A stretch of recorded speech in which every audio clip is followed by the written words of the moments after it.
In this tutorial I'm going to show you how to confirm a gift aid declaration in Gift Aid Recorder. This is a process that you must complete before donations can be included in a gift aid claim. If you are processing cash donations or gift aid admissions through an EPOS Now till, then donor information is input through the Customers module on the till. Even if you have a paper gift aid declaration, you must confirm the declaration in Gift Aid Recorder. This is because the EPOS Now Customer module does not provide adequate validation of the required information.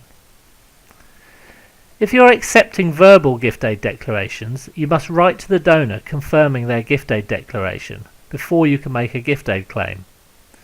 In this instance, confirming the gift aid declaration in Gift Aid Recorder implies that you have written to the donor. The donor is allowed 30 days to cancel their declaration. Therefore, you should wait at least 30 days before submitting a claim. Gift Aid Recorder allows download of unconfirmed declarations in a format compatible with the mail merge features in Microsoft Word. Information is available on the support site, and this will be covered in a future video. If you are operating retail gift aid, you can confirm gift aid declarations at the same time as opening a new donor account.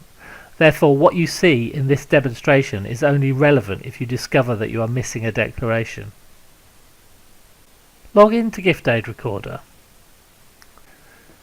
From the Gift Aid menu, select Gift Aid Declarations.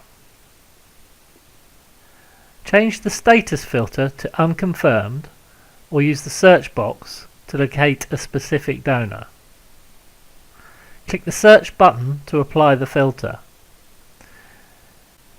If you are operating with verbal gift aid declarations, click the download button to download a file of unconfirmed declarations compatible with MS Word's mail merge features, and then return to this form when you have sent out the confirmation letters.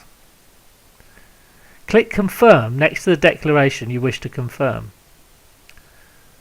A dialog appears where you have an opportunity to set a confirmation date and correct errors or add missing information. For verbal declarations, the confirmation date should be set to the date of the confirmation letter. For paper declarations, use the date of the declaration. Click Confirm Declaration. That completes this short tutorial on how to confirm gift aid declarations in Gift Aid Recorder. Thanks for watching.